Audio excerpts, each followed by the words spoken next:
হাই viewers, আছে মনোবৰ্তী YouTube channel. আজি মই কেইটামান গুৰুত্বপূৰ্ণ কুৱেশ্যন এলপি টেটৰ বাবে বাহিৰ কৰি আনিছোঁ। এই কুৱেশ্যনবিলাক হৈছে এনভাইৰনমেণ্টেল ষ্টাডিজ, পৰিৱেশ বিজ্ঞানৰ বাবে ফৰ এলপি ছেকশ্যন।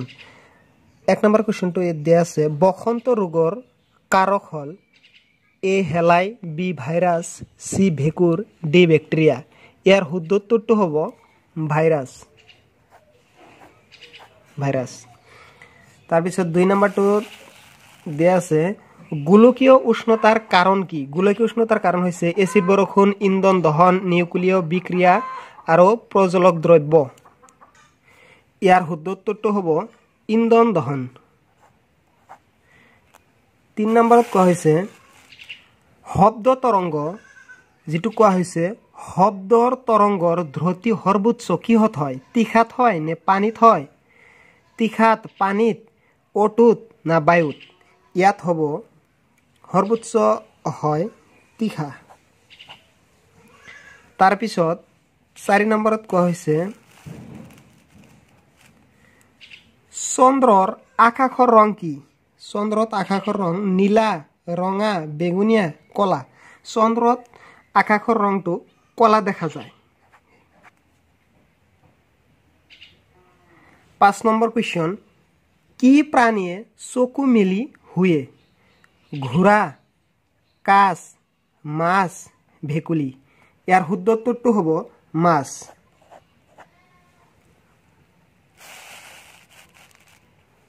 6 নম্বৰ কুৱেশ্যনত কোৱা হৈছে, ৰাষ্ট্ৰীয় পাঠ্যক্ৰম গাঁথনি বিকাশৰ প্ৰক্ৰিয়া কেতিয়া সূচনা হয় বা কেতিয়া সূচনা হৈছিল? ইয়াৰ শুদ্ধ উত্তৰটো হ'ব 2004 চন।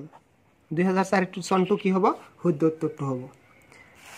তাৰপিছত পৰিৱেশ সুৰক্ষা আইন কিমান চনত বলবৎ হয়? ইয়াত কিন্তু বলবৎ আছে, বলবৎটো হ'ব 1981।